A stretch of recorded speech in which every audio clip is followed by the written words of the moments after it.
बुधवार 5 अगस्त को अयोध्या में राम मंदिर के भूमि पूजन के लिए मेहमानों का पहुंचना शुरू हो गया है। बाबा रामदेव, स्वामी अवधेशानंद, चिदानंद मुनि और ब्रह्मानंद स्वामी समेत कई गणमान्य व्यक्ति अयोध्या पहुंच चुके हैं।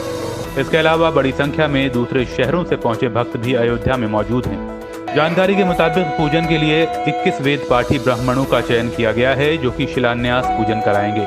मंदिर ट्रस्ट के मुताबिक मंच पर प्रधानमंत्री नरेंद्र मोदी के साथ संघ प्रमुख मोहन भागवत, ट्रस्ट अध्यक्ष महंत नृत्य गोपाल दास, राज्यपाल आनंदीबेन पटेल और मुख्यमंत्री योगी आदित्यनाथ ही मौजूद होंगे, जबकि अन्य मेहमान मंच से अलग बैठेंगे।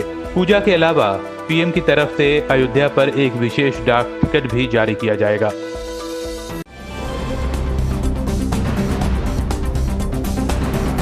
अयोध्या में राम मंदिर निर्माण को लेकर तैयारियां जोर शोर से चल रही हैं। 5 अगस्त को नींव रखने के साथ ही मंदिर निर्माण का काम तेजी से होने की उम्मीद की जा रही है। हर श्रद्धालु के मन में एक ही सवाल है कि कैसा होगा भगवान राम का भव्य मंदिर। इसी उत्सुकता को देखते हुए सरकार ने बुधवार को राम मंदिर की प्रस्तावित तस्वीरें जारी कर बताया कि आखिर कैसा होगा अयोध्या का राम मंदिर। इन तस्वीरों में राम मंदिर की खूबसूरती देखते ही बनती है। चारों तरफ हरियाली और पेड़ पौधों के बीच राम का भव्य मंदिर भक्तों को जरूर लुभाएगा। मंदिर की दीवारों में अंकित शानदार नक्काशी पर लोगों की आंखें जरूर ठहर जाएंगी। हल्के गुलाबी और सफेद रंग के पत्थरों का साथ मंदिर की सुंदरता में चार चांद लगा रहा है। इन पत्थरों को राजस्थान के बंशी पहाड़पुर इलाके से मंगाया जाएगा, जो अपनी मजबूती और सुंदरता के लिए विश्व प्रसिद्ध हैं।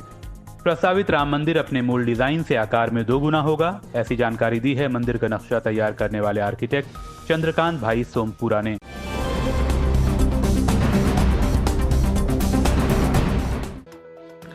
राम मंदिर भूमि पूजन के लिए अयोध्या सज चुकी है और पूरी तरह से तैयार है। बुधवार को देश के प्रधानमंत्री नरेंद्र मोदी अयोध्या में राम मंदिर का भूमि पूजन करेंगे, जिसके बाद भव्य मंदिर निर्माण की प्रक्रिया शुरू हो जाएगी। अब आपको बताते हैं अयोध्या में पीएम मोदी का मिनट टू मिनट प्रोग्राम। 5 अगस्त सुबह करीब 9:35 पर दिल्ली से प्रस्थान करेंगे। 10:35 पर लखनऊ एयरपोर्ट पर लैंड करेंगे। 10:40 पर हेलीकॉप्टर से अयोध्या के लिए निकलेंगे। 11:30 पर अयोध्या के साकेत कॉलेज के हेलीपैड पर लैंड करेंगे। 11:40 पर हनुमानगढ़ी पहुंचकर 10 मिनट तक दर्शन पूजन होगा। 12 बजे राम जन्मभूमि परिसर पहुंचने का कार्यक्रम है। 10 मिनट में रामलला विराजमान का दर्शन पूजन होगा। 12:15 पर रामलला परिसर में पारिजात का पौधारोपण होगा। 12:30 बजे भूमि पूजन कार्यक्रम का शुभारंभ होगा। 12:40 पर राम मंदिर की आधारशिला की स्थापना होगी। दोपहर 2:20 पर लखनऊ के लिए उनका हेलीकॉप्टर निकल जाएगा। उसके बाद लखनऊ से दिल्ली के लिए रवाना हो जाएंगे प्रधानमंत्री नरेंद्र मोदी।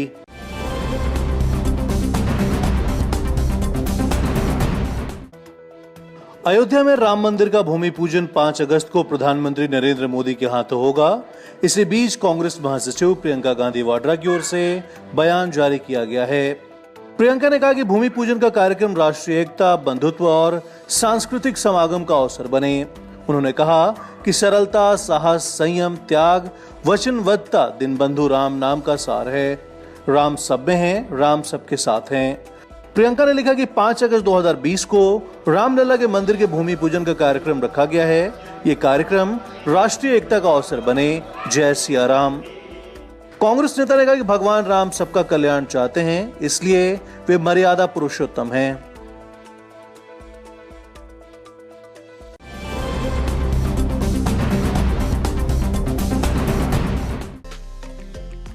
पाँच अगस्त को अयोध्या में राम मंदिर के भूमि पूजन के खास मौके पर पटना के प्रसिद्ध महावीर मंदिर की तरफ से 1.25 लाख घी से बने लड्डू बांटे जाएंगे। महावीर मंदिर ट्रस्ट की ओर से अयोध्या में रघुपति लड्डू के नाम से प्रसाद तैयार कर बांटा जाएगा। इसके लिए तिरुपति के कुशल कारीगर लड्डू बनाने में जुटे हुए हैं। 1.25 लाख में से 51,000 लड्डू मंदिर के शिलान्यास समारोह के अवसर पर राम जन्मभूमि तीर्थ क्षेत्र ट्रस्ट को दिए जाएंगे। बाकी लड्डुओं को बिहार की सीतामढ़ी में जानकी जी के जन्म स्थान मंदिर, पुनौरा धाम और बिहार में जहाँ जहाँ भगवान श्री राम के चरण पड़े वहाँ के मंदिरों में बतौर प्रसाद भेजा जाएगा।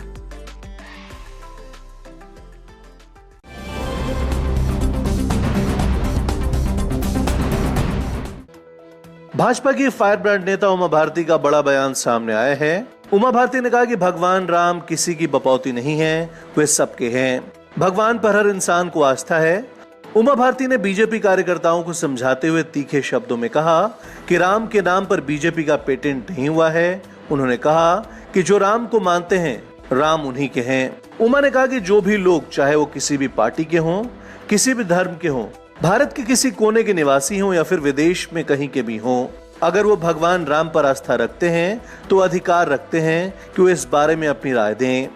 अगर कोई उनसे अधिकार छीनता है तो यह अहंकार कहलाएगा।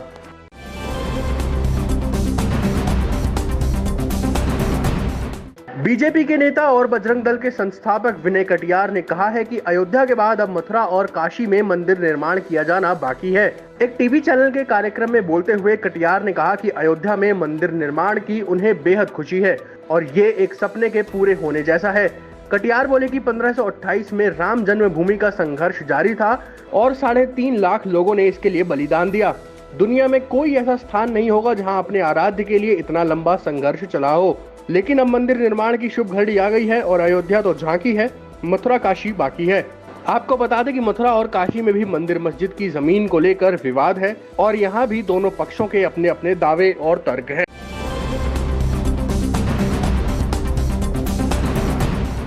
सुशांत सुसाइड केस को लेकर बीजेपी नेता और महाराष्ट्र के पूर्व सीएम नारायण राणे ने कई गंभीर दावे किए हैं। राणे के मुताबिक सुशांत सिंह राजपूत ने आत्महत्या नहीं की, बल्कि उनका मर्डर हुआ है। मंगलवार को एक प्रेस कॉन्फ्रेंस के जरिए राणे ने कहा कि सरकार किसी को बचाने की कोशिश कर रही है और ये सामने क्यों नहीं लाया जा रहा कि सुशांत के साथ पार्टी में कौन था, सूरज पंचोली के घर पार्टी में कौन कौन था और कौन सुशांत के बंगले से डिनो मारिया के बंगले में गया। राणे ने सुशांत की पूर्व मैनेजर दिशा सालियान की मौत पर भी सवाल उठाए और दावा किया कि दिशा की बलात्कार के बाद हत्या की गई थी। राणे ने जोर देकर कहा कि दोनों घटनाएं आपस में जुड़ी हुई हैं और राज्य सरकार इनके पीछे रहे आरोपियों को बचा रही है। बीजेपी की तरफ से लगातार इस मामले में सीबीआई जांच की मांग की जा रही है। वहीं बिहार सरकार ने सुशांत सुसाइड केस में आधिकारिक रूप से सीबीआई जांच की सिफारिश कर दी है।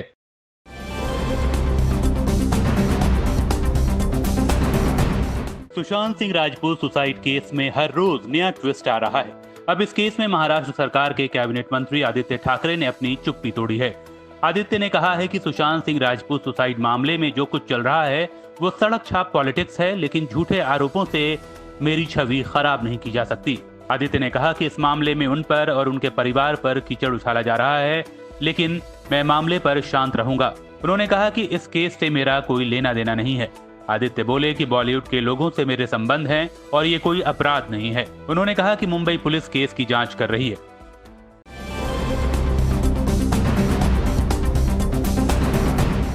बिहार सरकार द्वारा सुशांत सिंह राजपूत आत्महत्या केस की जांच सीबीआई से कराने की सिफारिश पर शिवसेना बिफर गई है।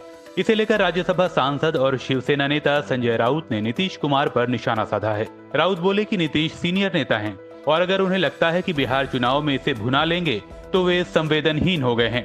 राउत ने आगे कहा कि बिहार की पुलिस मुंबई आकर केस से रिलेटेड जानकारी ले सकती है पर जांच नहीं कर सकती। अगर आपको जानकारी चाहिए तो डीजीपी स्तर, गृह मंत्री स्तर पर बात हो सकती है, पर पैरेलल जांच चलाना मुंबई पुलिस के साथ अन्याय होगा। राउत ने सवाल किया कि सीबीआई जांच का आदेश बिहार सरकार कैसे दे सकती है? जब सब कुछ मुंबई में हुआ तो आप कौन है? केस जहां का है वहीं की पुलिस मामले की जांच करेगी। अंत में उन्होंने नीतीश पर कटाक्ष करते हुए कहा कि राजनीति इस हद तक गिर जाती है कि लोग रिश्ते भी भूल जाते हैं।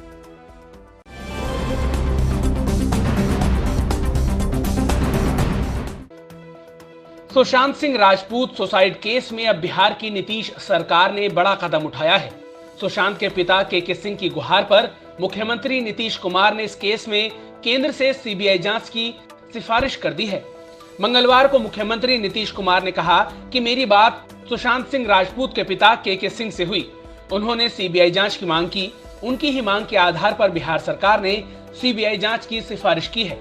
वहीं मुख्यमंत्री ने राज्य के डीजीपी गुप्तेश्वर पांडे को सीबीआई जांच कराने के लिए जरूरी कार्रवाई करने का निर्देश भी दे दिया है। बता दें कि सुशांत सिंह राजपूत की मौत मामले को लेकर बिहार की नीतीश सरकार पर लगातार दबाव बढ़ता जा रहा था और चारों तरफ से इस केस की जांच सीबीआई से कराई जाने की मांग उठ रही थी।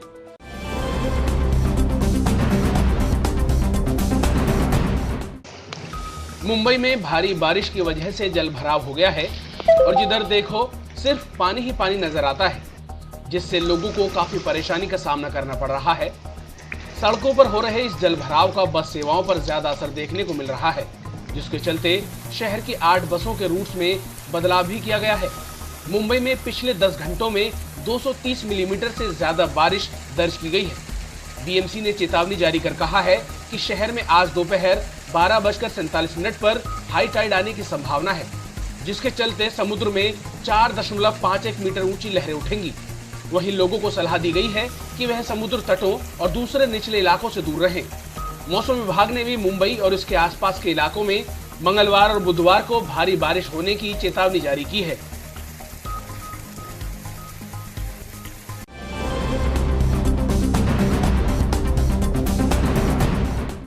कोरोना संकट के बीच अब मुंबई में भारी बारिश ने कहर बरपाया हुआ है। सोमवार रात से हो रही जोरदार बारिश से महानगर पानी पानी हो चुका है। सड़कों पर कई फीट तक पानी जमा हो गया है तो कई घर तक बह गए हैं। मंगलवार दोपहर हाई टाइड के दौरान सांता क्रूज ईस्ट के त्रिमूर्ति चौल में एक बड़ा हादसा हो गया। यहां 3 कमरे ढह गए और उनमें मौजूद 3 लड़कियां भी नाले में बह गईं।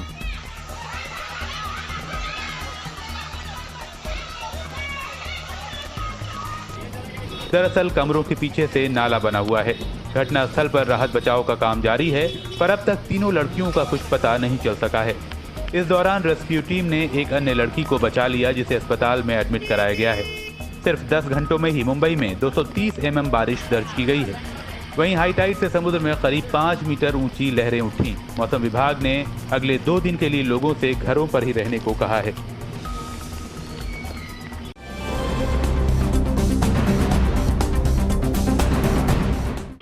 तेरहवें सीजन में आईपीएल को नए स्पॉन्सर के साथ मैदान पर उतरना पड़ सकता है, क्योंकि उसके मेन स्पॉन्सर वीवो ने बॉर्डर पर भारत चीन के बीच तनावपूर्ण माहौल को देखते हुए इस साल स्पॉन्सरशिप कमिटमेंट से ब्रेक लेने का मन बनाया है।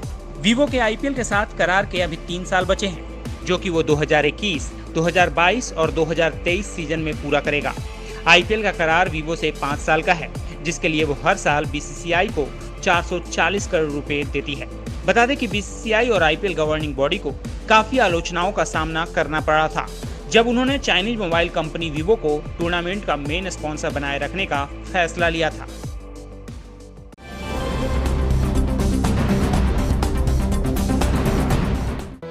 भारत में कोरोना वायरस के केस लगातार बढ़ रहे हैं। पिछले 24 घंटे में 52,050 नए केस सामने आए हैं। वहीं 803 लोगों की मौत भी हुई है। स्वास्थ्य मंत्रालय के ताजा आंकड़ों के मुताबिक देश में कुल संक्रमितों की संख्या 18,55,745 हो गई है। इनमें से 5,86,000 एक्टिव केस हैं, तो वहीं 12,30,000 से ज्यादा लोग ठीक हो चुके हैं। अब तक 38,938 लोग अपनी जान गंवा चुके हैं। पिछले 7 दिनों में 5500 से ज्यादा मौतें हो चुकी हैं। देश का रिकवरी रेट 66.30% चल रहा है। भारत में पिछले 24 घंटे में 6,61,715 टेस्ट किए गए हैं। इसी के साथ भारत में अब तक कोरोना वायरस के कुल 2,08,64,206 टेस्ट हो चुके हैं। कोरोना संक्रमितों की संख्या के हिसाब से भारत दुनिया का तीसरा सबसे प्रभावित देश है। अमेरिका, ब्राजील के बाद कोरोना महामारी से सबसे ज्यादा प्रभावित भारत है।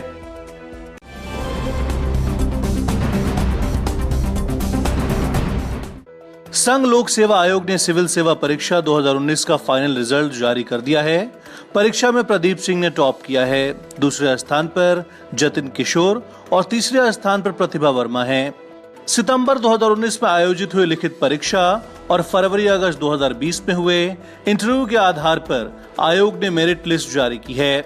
यूपीएससी 2019 की नियुक्ति के लिए कुल 829 उम्मीदवारों की सिफारिश की गई थी, जिसमें 304 जनरल कैटेगरी के उम्मीदवार हैं, 78 ईडब्ल्यूएस, 251 ओबीसी, एससी के 129 और एसटी के 67 उम्मीदवार हैं।